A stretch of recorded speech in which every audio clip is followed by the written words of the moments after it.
Welcome back, dear friends, at Lit E City, the YouTube channel where you find a great collection of interesting videos on English literature. And once again, we are here with QTM, questions that matter. And today we have brought some very advanced and important questions related with Australian literature. Without wasting any time, it is the first question. The novel by Patrick White, one of the most important writers belonging to Australia, a Nobel Prize winner writer.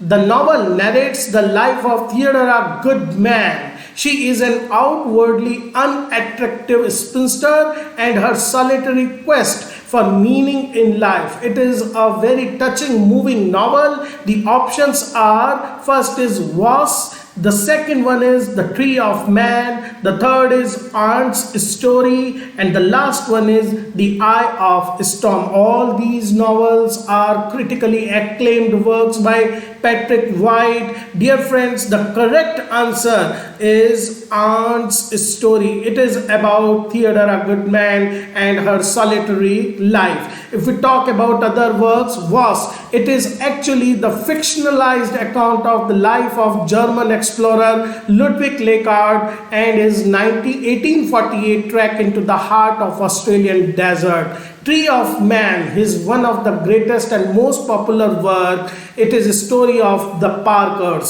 Stan Parker and his wife Amy, how they face lives of joy and sorrow and they struggle against the environment. The Eye of the Storm, it presents one particular matriarch, she very dominating lady, Elizabeth Hunter. She is on her deathbed and her children, Sir Basil, who is an actor, and Princess de Lescabin, who is an adoptive French aristocrat. They wait for her death. So these are some works by this particular writer, Patrick White. Remember, he is such an important writer. You should go through all his works. Our second question, dear friend, is who is the poet of acclaimed poem collections like The Moving Image, Women to Man, The Gateway, The Two Fires, The Other Half, and Alive?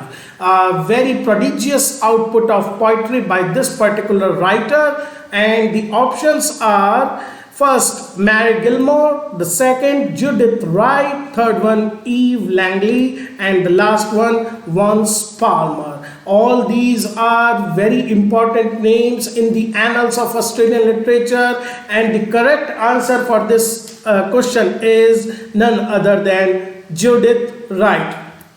Dear friend, Judith Wright was an Australian poet, environmentalist, campaigner for Aboriginal land rights.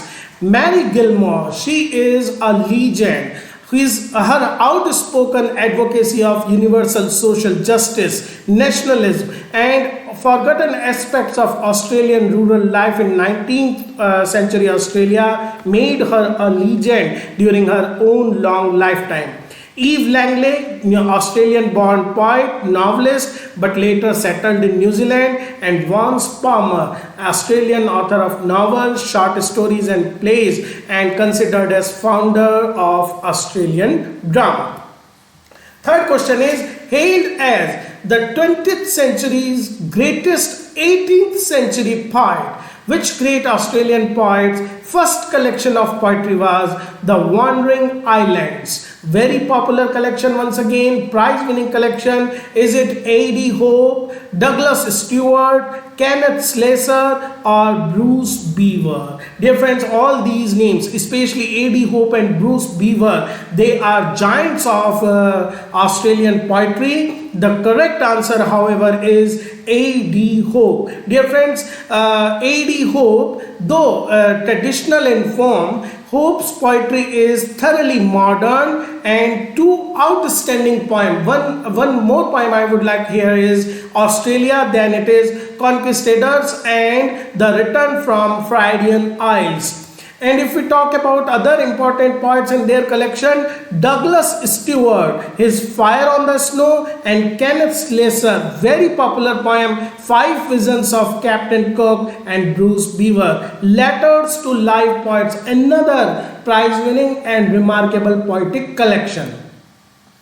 Next question. Considered as one of the great Australian novels, this work is set on St. Valentine's Day in 1900, tells of a student group of young ladies who vanish whilst visiting Hanging Rock. Dear friends, this particular, we can say, historical Gothic novel is so immensely popular that it has been adapted into movies many times, and all of the time it has been a commercial success. Is it Picnic at Hanging Rock? Is it Valentine's Journey? Is it The Murders at Hanging Rock? Or is it The Adventurers? The right option, I hope you all know, it is Picnic at Hanging Rock. So Picnic and Hanging Rock, written by Joanne Lindsay. Joanne Lindsay is the writer, and it is a historical Gothic novel detailing the vanishing of three school girls and their teacher at the site of a monolith during one summer.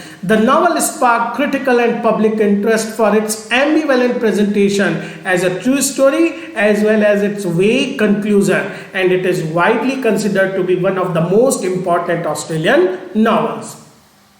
David Malloff's Remembering Babylon is a novel that centers around an English boy. Now you have to tell the name of the character, the protagonist, who is stranded on an island and is raised by the island's native. Is it, the name is Jock McClover, or is it George Abbott, or is it Lachlan Betty, or is it Gammy Fairley? Dear friends, the correct answer is Gammy Fairley. Gammy Fairley, he is an English castaway. He is rescued by Aborigines, lives among them for 16 years, and then he crosses into the territory claimed by his countrymen. But once he is there, because he has been brought up by Aboriginals, he doesn't have that same outlook, language, clothing. So he is doubted as a spy from Aborigines, and he suffers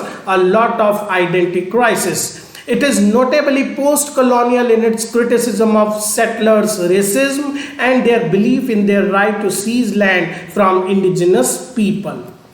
Consisting of 140 sonnets centered on two young men, Kevin Forbert and Cameron Reeby, the boys who stole the funeral. It is a verse novel, a novel written in poetic form, dealing with the moral decency of rural values, dealing with issues like sexuality, budding sexuality, dealing with issues like native lives. Who is the author of this path-breaking work? Is it Judith Wright? Is it Leif Murray? Is it Rodney Hall? Or is it James Macaulay? Dear friends, the correct answer is Leif Murray. Now, dear friends, the boy who stole the funeral, it is a very, you can say, important work, because it brought many themes that were considered to be taboo together and presented in a very fluent poetic style their story. He himself called this a novel in poetic sequence. Our next question, dear friend, is An Imaginary Life. It concerns the last 10 years of life of Ovid, the great classical poet. Ovid, exiled among the semi-barbarous Geti on the western shore of the Black Sea, his last years and how he feels there. Who is the author of this particular novel? It is Thomas Keneally. Is it Patrick White? Is it David Malloff or Christina Steed? Christina Steed. The right answer, dear friend, is David Malloff is writer David Meloff is a very exciting writer. At present, he is considered one of the greatest writers after Patrick White. And this particular novel, An Imaginary Life, it is a reconstruction, we can say revisiting the mythological stories and then retelling them as if it is a fact. First published in Sydney in 1963, this is an independently published alternative or underground magazine associated with the international counterculture. Counterculture is the culture which promotes those things and concepts which are ignored or suppressed by the major culture. That is known as the counterculture. 1960s was the time with the coming of hippies, beats, these things, that counterculture also made its mark. So you have to tell the name of the magazine, which was originally published in Sydney and later moved to London. Is it Sydney Push, or is it Oz? Is it Dock of the Bay, or Rolling Stone? At present, dear friends, Rolling Stone is considered to be the greatest magazine featuring and promoting rock, which is also part of counterculture, and also intermingling articles about political life. But the correct answer, dear friend, for this is Oz. It was first published in 1963. Obviously, it created sensation with each of its issue because it raised those things which were generally ignored, suppressed, or sidelined. And Rolling Stone, you can see that is the cover of the first edition of this magazine. And it is even at present, it is considered to be a very, very important work in counterculture. Okay, friends, The Alphabet Murders, it is named, obviously it is a very popular and classical thriller movie of Hollywood, but it is also the title of a novel by Martin Boyd, another exciting young writer, a collection of memoirs by Clive James, a play by Colleen McCullough, or a poem collection by John Prenter. Dear friends, Alphabet Murders, it is name of actually a poem collection by John Prenter, and this John Prenter is also a major poetic voice of Australia in the modern times. Okay friends, that's all with today's quiz. Questions that matter. You should put focus on these works. They are very important. They are bound to be asked in coming exams. Thank you and best of luck for your exams.